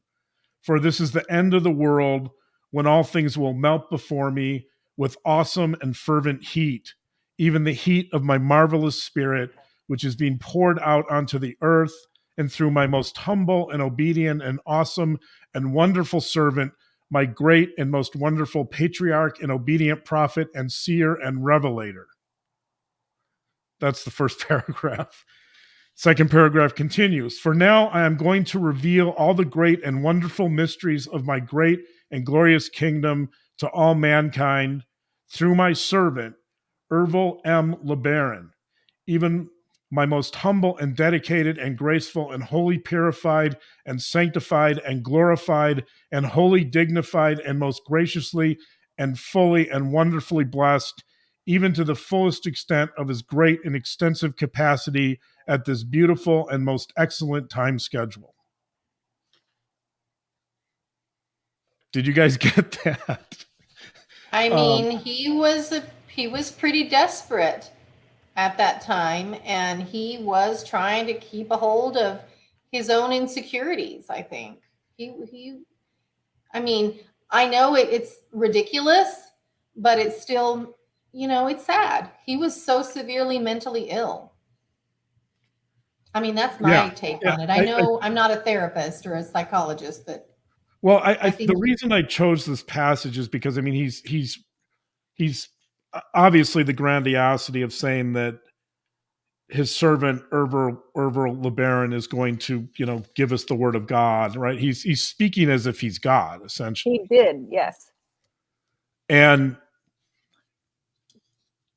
that, I mean, most cult, even for even the most seasoned cult leader, they may claim their deities, they may claim their prophets, but they don't talk quite like this, right? That it's this a lot of redundancy, a lot of repetition, and not really good sentence structure or anything. Right. The sentence structure, it's pretty much a run-on sentence of sorts. Unlike the other passage I read, it lacks coherence. It's become so self-absorbed and grandiose that it almost makes no sense, right? So the tone is completely different.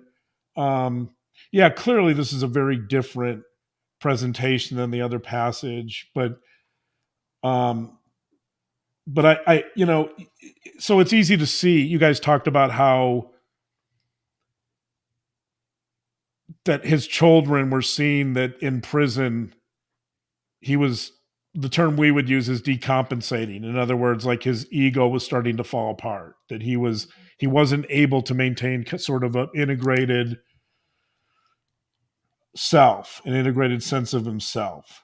And right. And you said that you guys kind of recognize that, and so I think this gives a little bit of a flavor. Well, we didn't. We were too little. Yeah. But the adults in the organization were like, no, this doesn't make sense. And he was just throwing out blood atonements upon everybody, and he was going on and trying to take control of, I mean, he was writing just revelation after revelation after revelation to just everybody. I think when I was looking through it, there were like 3 to me, and I'm just a child. He just became very prolific, and again, just not coherent. It wasn't doctrinal at all. So it wasn't like something anybody would pick up and say, this is doctrine, this is scripture, we're going to base a new church around this. That's really the main point for us wanting to send that to you as a psychologist, as somebody who, has dealt with criminal minds. This wasn't something anybody could go run with and make a religion out of. Right. And they won't, I don't think it would be a stretch to take this passage and do that, by the way, because the interesting thing to me is that his point of view here is the point of view of God. Mm-hmm. He's talking about Ervil in the third person, and he's writing as if he's literally writing as if he's God. Yeah. He was calling them revelations. He was speaking, he was the mouthpiece for God. So yes, he is speaking as though God is the instrument of this information. Right. Whereas in 1972, you don't see any of that. It's clear. It's clear that this is Ervil is the narrator, but he's third person and he's developing this from his perspective. He's not acting as if God is telling him what to say. So those are a couple of the differences, and thank you for sharing those passages. It was very interesting to read those, and as I said, we're quite honored that you guys trusted us enough to do that. Yeah, I mean, this is really, really important. This is an important conversation, and I knew that both of you understanding these kinds of things the way you do could help us have this nuanced conversation and help bring understanding and insight to people, and not just the general public who we do want them to understand, the things that happened, but mostly the people who may still be afraid, that there's just no reason to be afraid anymore. That's the main thing that we want everyone to know. And I mean, I have had many people reach out to me when my book first came out. People reached out to me that were afraid and said, do we still need to be afraid. And I'm like, no, you don't. And then when the documentary came out, I've had people contact me saying, I'm this person related to this person, and this is the first we're hearing that we don't have to be afraid of Ervil's children anymore.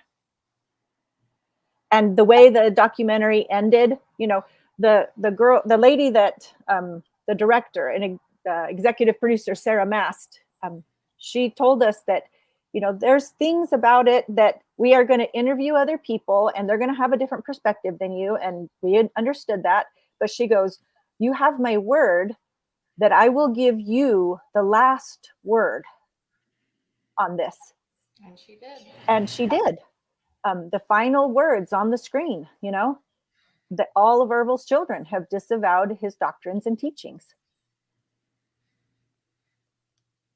Yeah, that's so important. The other element here is that Lauren and I talked about this a little bit earlier, but Lauren was saying, you know, what do you think are some of the main components that could have led to this? And I don't know if you want me to share those, but yes. They might be important to share, because I think what you've done throughout this program or this show tonight is you've kind of shown how none of those conditions apply anymore to your family. So I think the conditions that kind of led to this, the family culture and the conditions that led to the cult, I think I would list those as it would start with a very rigid family system, a very rigid culture, meaning that every family has boundaries around what they allow in and outside of the family, right? And with your family, it was so rigid and so controlled that no information was able to get into or leave the family culture that wasn't information that was given by Dan Jordan or Ervil, or right. It was so controlled. You guys didn't have access to newspapers, media, television, nothing. That meant essentially that the message that was portrayed, and this is the second condition, that there was a very toxic message and a very one-dimensional message, and it was repeated over and over. So you have this toxic and repetitive messaging without any information able to come in and out of your family culture. And that creates a situation where you guys use the term brainwashing, but that's where indoctrination comes into play. That you have within that rigid system, if there's only one message about the one mighty and strong, or about the kingdom of God to come, whatever it is, that it's going to become a part of your family at a fundamental level, and it results in indoctrination.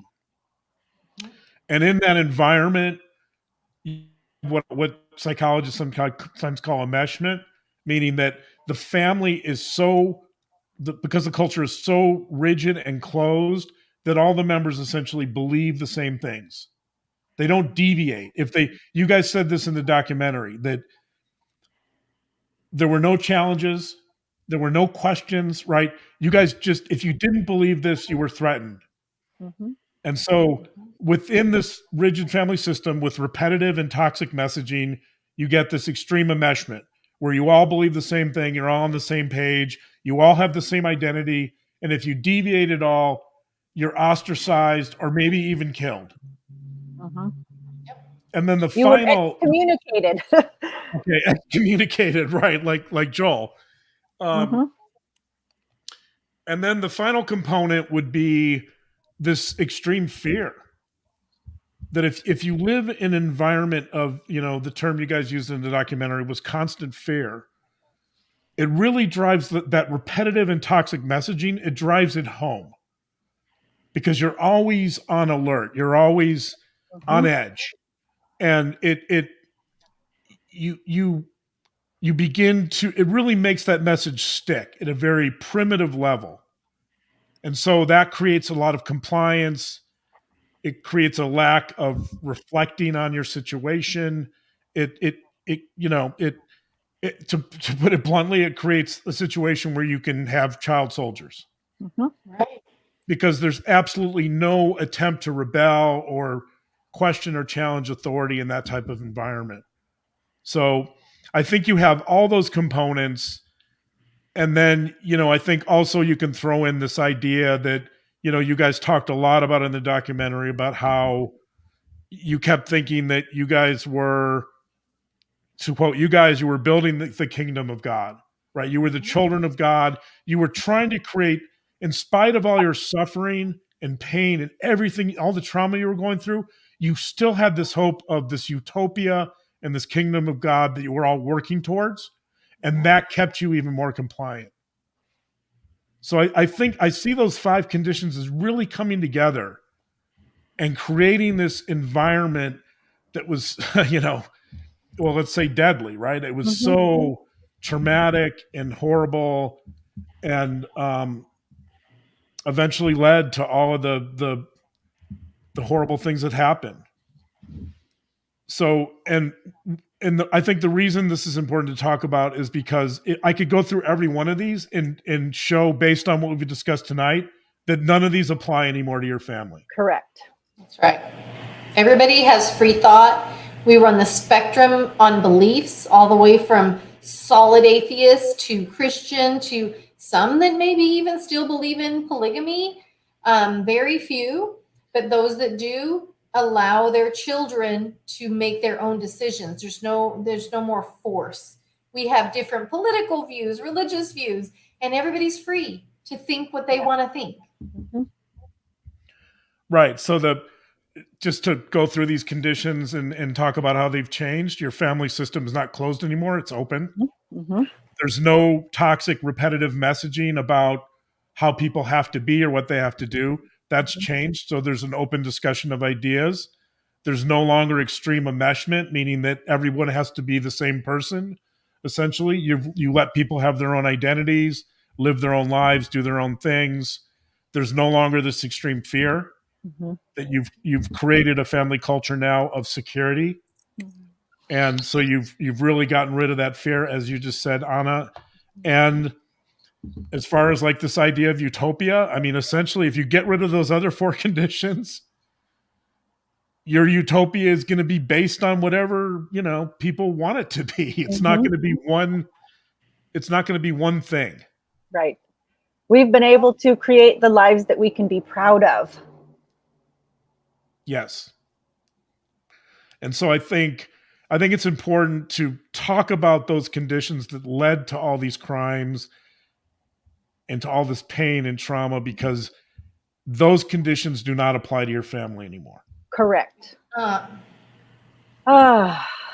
I think our work here is done. Yes, you nailed it right there. Yes, Shayna's saying reclaim the name, #LeBaron strong. Yes, thank you.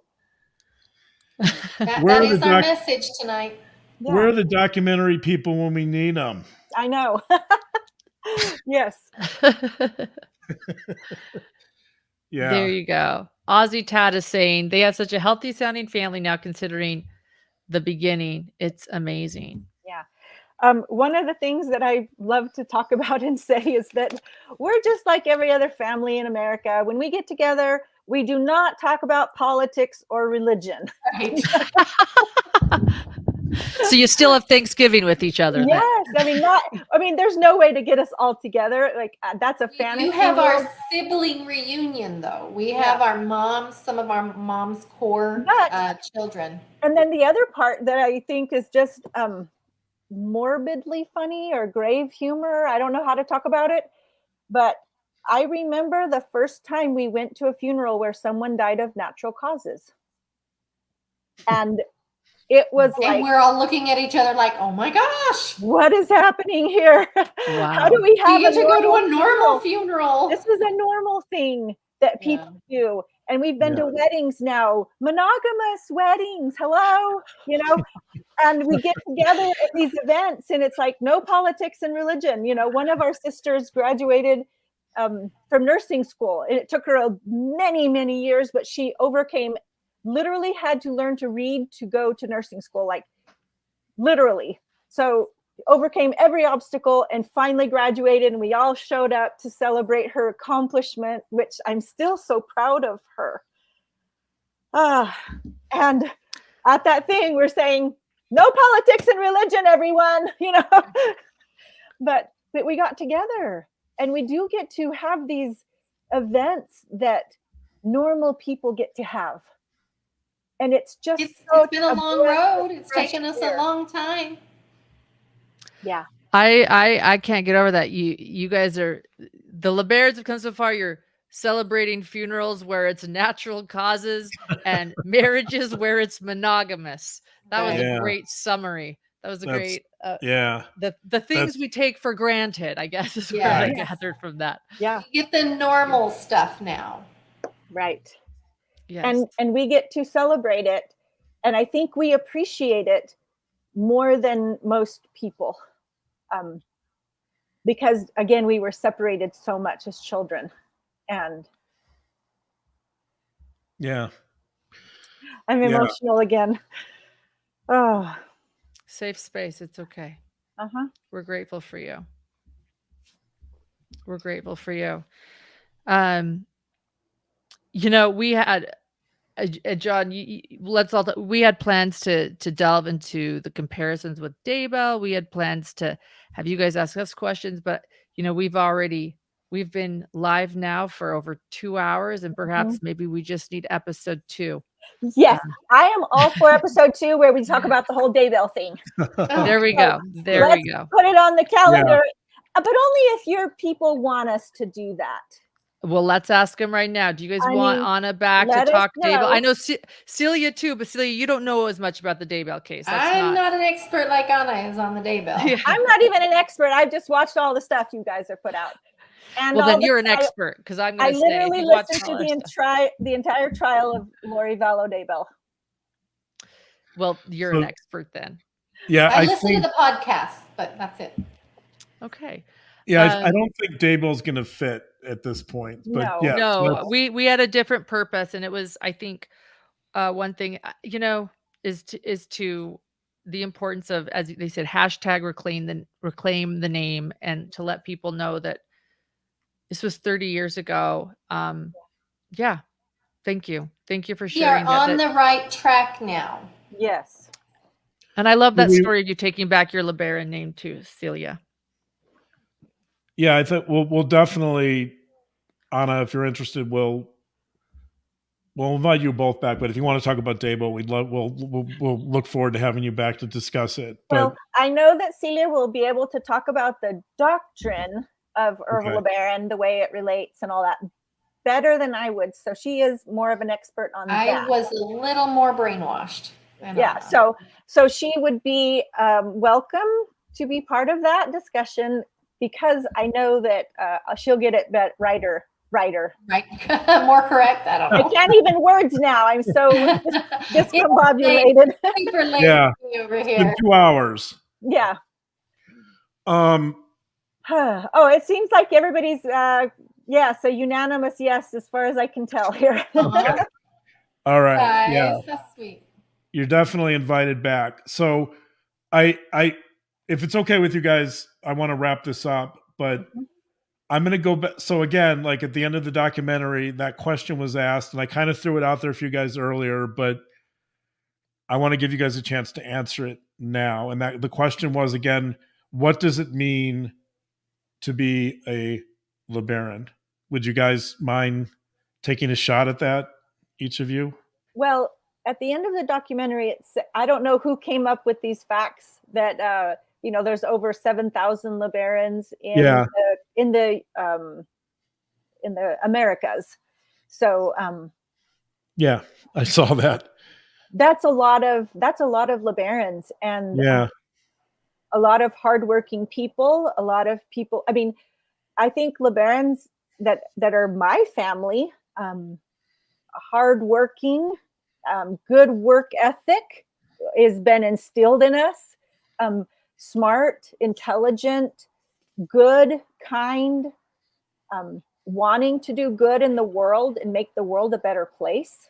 Overcomers, resilient, grit, determination, like so much, and educated. Everybody has their own story, and some people had more resources than others as far as what they were able to accomplish with their life. but that goes for everybody in the world. You know, there's varying levels of support and resource.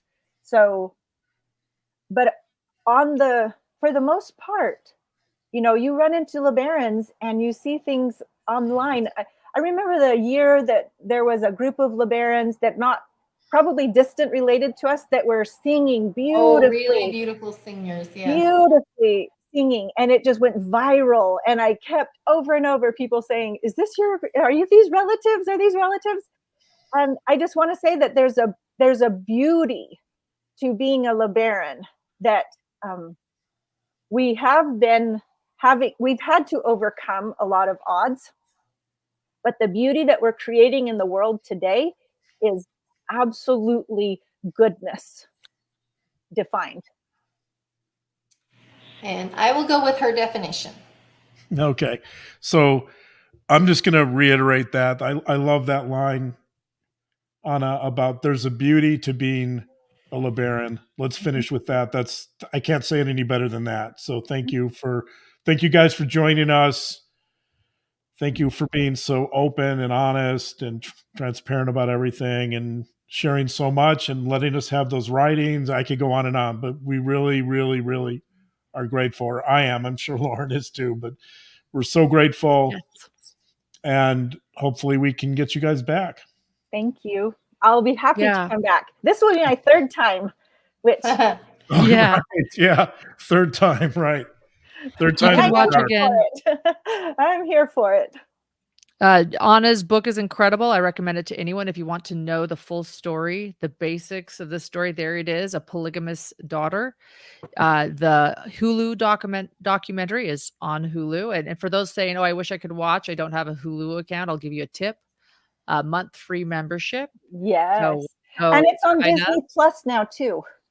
Oh, okay. And it's on Disney Plus. Okay. Hulu and Disney are partners. And the name of that documentary is Daughters of the Cult. Daughters of the Cult. Yes. Daughters of the Cult. And we're so grateful to have you both here. Thank you to those for your support tonight, your kind comments.